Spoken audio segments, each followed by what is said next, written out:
तो जय हिंद दोस्तों, welcome back to my new video. दोस्तों अगर आप कक्षा 10 में पढ़ते हो और 2024 में बोर्ड एग्जाम देने वाले हो तो इस वीडियो को अंत तक देखिएगा। दोस्तों इस वीडियो में हम लोग क्लास 10 हिंदी के top 20 very very important objective question को पढ़ने वाले हैं।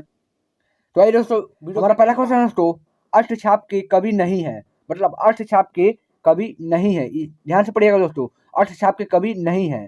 तो ऑप्शन ए है दोस्तों सूरदास, ऑप्शन बी है दोस्तों कबीरदास, ऑप्शन सी है दोस्तों सीत स्वामी और ऑप्शन डी है दोस्तों नंददास। तो अष्टछाप के कवि नहीं है, मतलब अष्टछाप के कवि कौन नहीं है?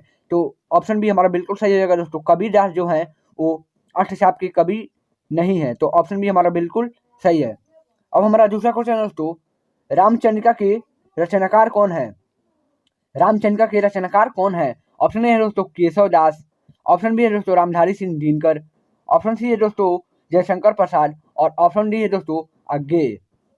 तो रामचंद्रिका के रचनाकार जो है दोस्तों वो है केशव दास और ऑप्शन नंबर ए हमारा बिल्कुल सही हो जाएगा। ठीक है दोस्तों, क्वेश्चन नंबर 2 का ऑप्शन नंबर ए हमारा बिल्कुल सही है। रामचंद्रिका के रचनाकार हैं वो है केशव दास। अब हमारा तीसरा क्वेश्चन है दोस्तों, निम्न में से कौन सा महाकाव्य नहीं है? मतलब इनमें से कौन सा महाकाव्य नहीं है? ऑप्शन ए है दोस्तों साकेत, ऑप्शन बी है दोस्तों श्री रामचरितमानस, ऑप्शन सी है दोस्तों शतसाल दशक और ऑप्शन डी है दोस्तों पद्मावत।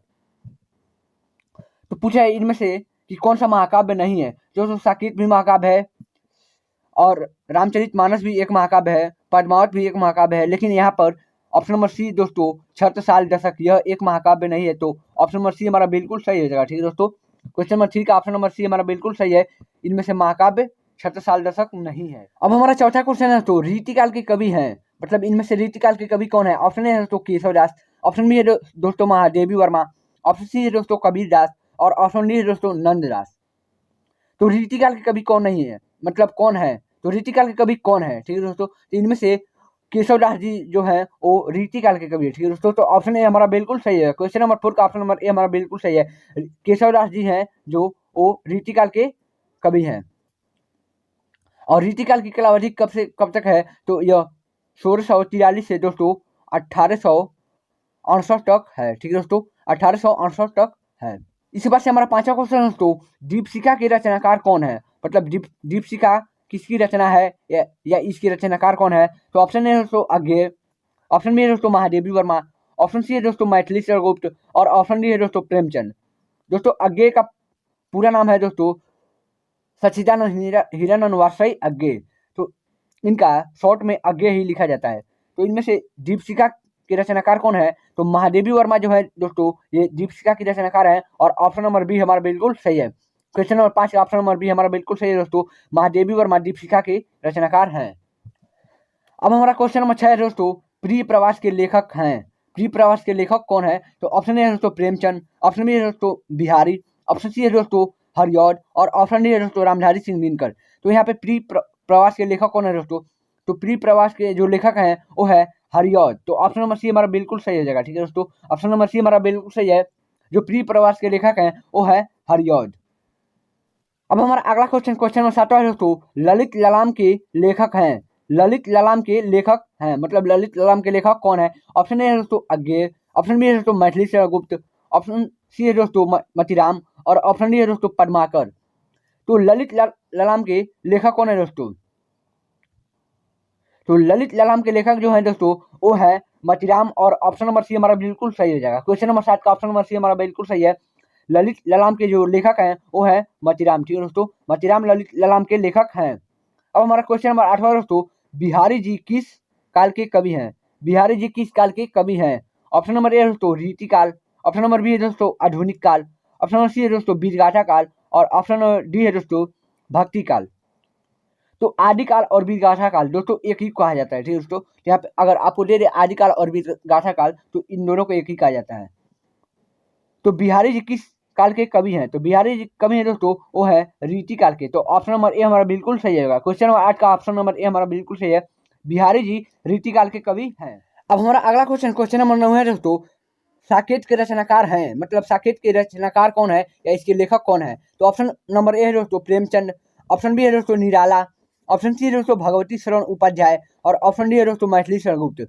तो तो आपको इसका आंसर तो पता ही होगा दोस्तों कि साकेत के रचनाकार कौन है। तो साकेत के रचनाकार है दोस्तों मैथिली शरण गुप्त, और ये इनकी महाकाव्य है। ठीक है दोस्तों, साकेत इनकी मैथिली शरण गुप्त जी की महाकाव्य है। तो ऑप्शन नंबर डी हमारा बिल्कुल सही हो जाएगा। क्वेश्चन नंबर 9 का ऑप्शन नंबर डी हमारा बिल्कुल सही है।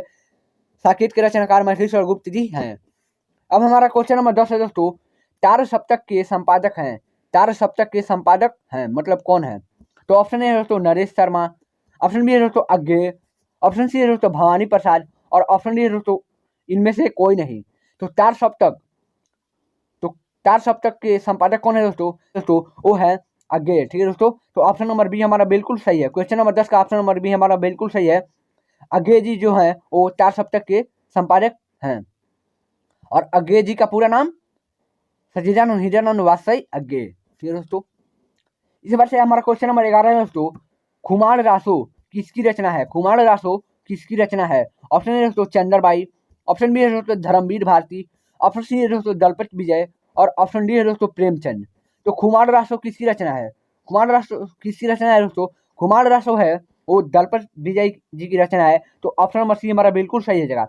क्वेश्चन नंबर 11 का ऑप्शन नंबर सी हमारा बिल्कुल सही है दोस्तों, खुमार रासो जो है वो है दलपत विजय जी की। हमारा क्वेश्चन नंबर 12 है दोस्तों, आधुनिक काल की कलावधि है। आधुनिक काल की कलावधि मतलब कब से कब तक है। ऑप्शन ए तो 1643 से 1843 ईस्वी तक, ऑप्शन बी दोस्तों 1843 से 1900 तक, ऑप्शन सी दोस्तों 1869 से अब तक, और ऑप्शन डी दोस्तों 769 से अब तक।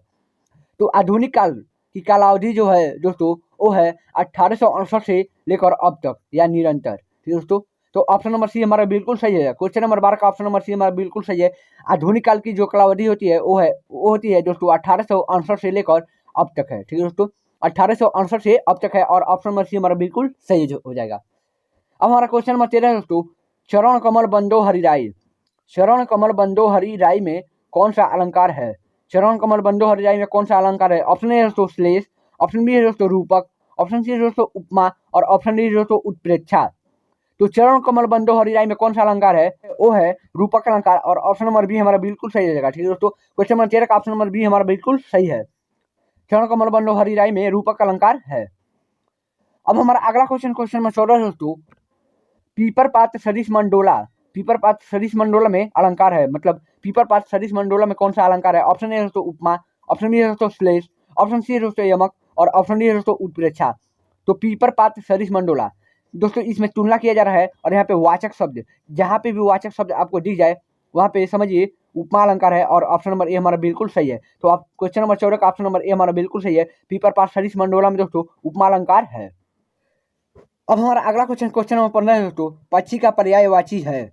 पक्षी का पर्यायवाची है। ऑप्शन ए दोस्तों नभ, ऑप्शन बी है दोस्तों मृग, ऑप्शन सी है दोस्तों खग, और ऑप्शन डी है दोस्तों पावक।